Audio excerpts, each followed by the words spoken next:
السلام علیکم. آج ہم ڈسکس کریں گے یوال نوح ہراری کی بک 21ویں صدی کے 21 لیسن.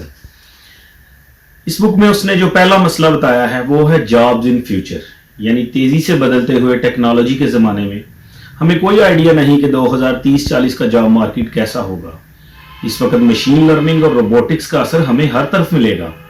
انسان کی دو صلاحیتیں ہوتی ہیں، کاگنیٹو یعنی ان کا انٹیلیجنس، اور فزیکل ایبلٹی یعنی جسمانی صلاحیت. صنعتی انقلاب سے آج تک کے آٹومیشن نے انسانی فزیکل صلاحیتوں کو مشینری سے ریپلیس کیا ہے، اور آج تک کے انٹیلیجنس نے انسان کی ذہنی صلاحیت کو ریپلیس کیا ہے. یعنی انسان پوری طرح سے مشین اور سافٹ ویئر سے ریپلیس ہو سکتے ہیں. انسان فیصلہ کرنے کے لیے اپنے نالج اور تجربے کا سہارا لیتے ہیں. کمپیوٹر کے پاس نالج انسان سے زیادہ ہے، اور تجربہ ایک ساتھ کروڑوں لوگوں کے ڈیٹا کو لے کر مل سکتا ہے. جتنا زیادہ ڈیٹا ہوگا اتنا زیادہ صحیح فیصلہ کمپیوٹر لے پائے گا.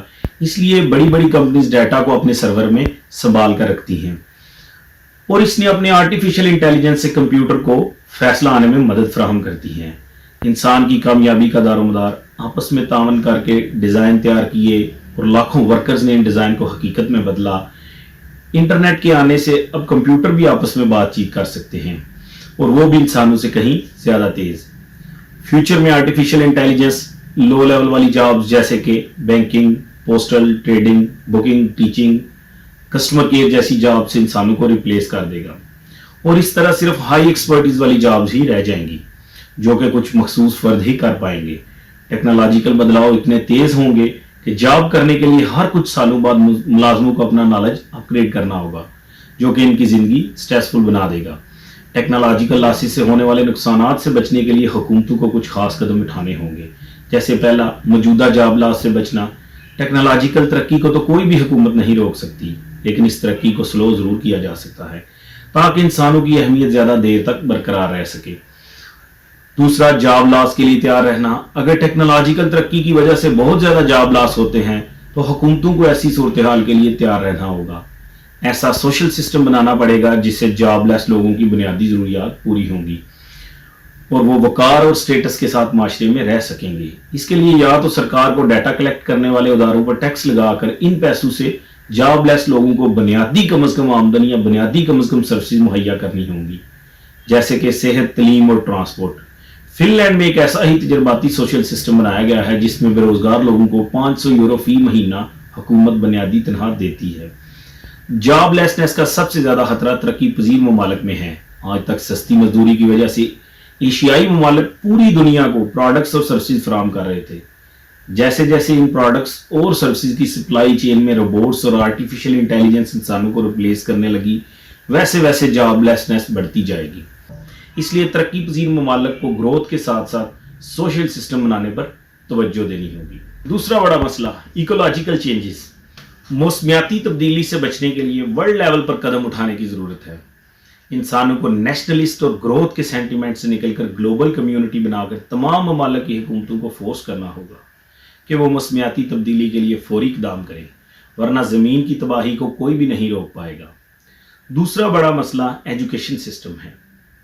ہمارے اسکول روٹل لرننگ یعنی رٹا مارنے پر فوکس کرتے ہیں، کیونکہ ہمارا ایجوکیشن سسٹم اس زمانے کا ہے جس زمانے میں انفارمیشن آسانی سے دستیاب نہیں تھی.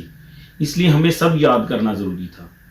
21ویں صدی کے انقلاب نے انسان کے دماغ کو اوور لوڈ کر دیا. انفارمیشن سے زیادہ فیک انفارمیشن اور ڈسٹریکشن زیادہ ہیں. ایسی صورتحال میں اسکول کو روٹل لرننگ سے زیادہ انفارمیشن پروسیس سکھانا چاہیے. اسٹوڈنٹس کی انالیٹیکل سکلز پر فوکس کرنا چاہیے. انہیں انفارمیشن کو فلٹر کر کے صحیح اور غلط میں پہچان کرنا آنا چاہیے. تیزی سے بدلتے ہوئے ٹیکنالوجی کے اسٹوڈنٹس کو جنرل لائف سکلز جیسے ability to deal with change اور لرننگ نیو تھنگس کو بھی سکھانا چاہیے. فیوچر میں انسان کو انٹیلیجنس مشینز اور آرٹیفیشل انٹیلیجنس اور ساتھ ہی فیک نیوز اور موسمیاتی تبدیلی سے نمٹنا پڑے گا.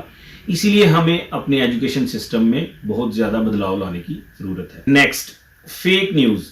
آج کے ماڈرن ورلڈ کو لبرلزم کی آئیڈیالوجی ڈومینیٹ کر رہی ہے، جس میں یہ مانا جاتا ہے کہ ہر انسان کا اپنا فری ول ہوتا ہے جو فیصلہ کرے کہ کیا صحیح ہے اور کیا غلط ہے.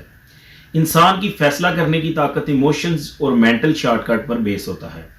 انسان سٹوریز کی فارم میں سوچتے ہیں، اسی لیے کسی بھی فیک انفارمیشن کو اگر سٹوری کی شکل میں انسان کے سامنے بار بار دہرایا جائے تو انسان اس پر آسانی سے یقین کر لیتے ہیں۔ انسان کے اسی برتاؤ کا واسطہ سیاستدان اور کارپوریشنز اٹھاتی ہیں۔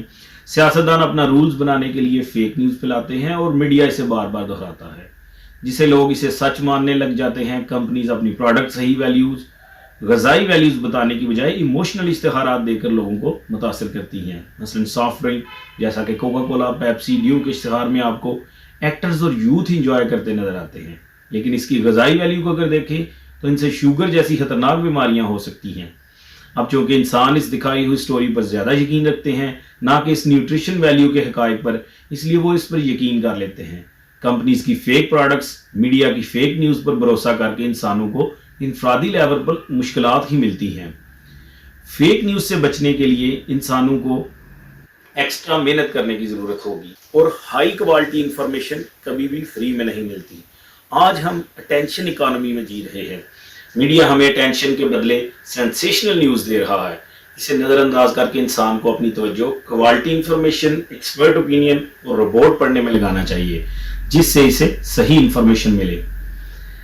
نیکسٹ، ٹیررزم، دہشت گردی۔ دہشت گرد مارتے تو کچھ لوگوں کو ہیں لیکن کروڑوں لوگوں کو ڈرا لیتے ہیں اور حکومتوں کو غلط فیصلے کرنے پر مجبور کرتے ہیں۔ شماریات کی بات کریں تو دنیا میں شوگر، حادثات اور پلیوشن سے بہت زیادہ لوگ مرتے ہیں اور دہشت گردی سے بہت کم۔ پھر بھی حکومتیں دہشت گردی کے خلاف بڑے اقدام اٹھاتی ہیں۔ 9/11 کے بعد امریکہ کے دفاعی اخراجات بہت زیادہ بڑھ گئے اور اس کی پالیسیز نے مڈل ایسٹ کو ڈیسٹیبلائز کر دیا۔ دہشت گردوں کے حملہ کرنے کے طریقے پر دھیان دیا جائے تو کسی بھی جنگ میں آرمی سب سے پہلے وہاں پر حملہ کرتی ہے، جسے تباہ کرنے کے بعد دشمن کی لڑنے کی صلاحیت کم ہو جاتی ہے یا ختم ہو جاتی ہے۔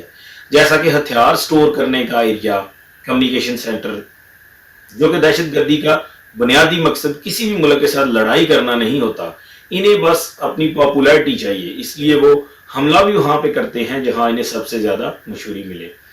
اتنا ہی حکومت بھی مجبور ہو جاتی ہے مشہور ایکشن لینے کے لیے، جس سے لوگوں کو ٹھنڈا کیا جا سکے، اور اسی وجہ سے جو پیسہ لوگوں کی ترقی کے لیے استعمال کیا جانا تھا، اسے دفاع پر اور آرمی پر لگایا جاتا ہے۔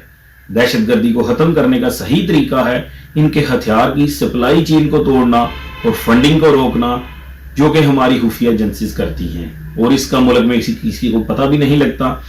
حکومتوں کو چاہیے دہشت گرد حملوں کی وجہ سے پبلک پریشر میں نہ آئے اور خفیہ طریقے سے دہشت گردوں کے ٹھکانوں پر حملہ کرے، اور میڈیا کو چاہیے کہ جب بھی کوئی دہشت گرد حملہ ہو اس کو سینسیشنلائز نہ کریں اور زیادہ پبلسٹی نہ کریں، کیونکہ دہشت گرد کا بنیادی مقصد مشہوری لینا ہوتا ہے۔ بنا کسی مشہوری، فنڈنگ اور ہتھیاروں کے دہشت گردی اپنے آپ ہی ختم ہو جائے گی۔ یہ تھی 21ویں صدی کی کچھ میجر پرابلمز اور ان کے حل، جیسے ہم نے ڈسکس کیا یووال نوح ہراری کی کتاب 21ویں صدی کے 21 لیسنز۔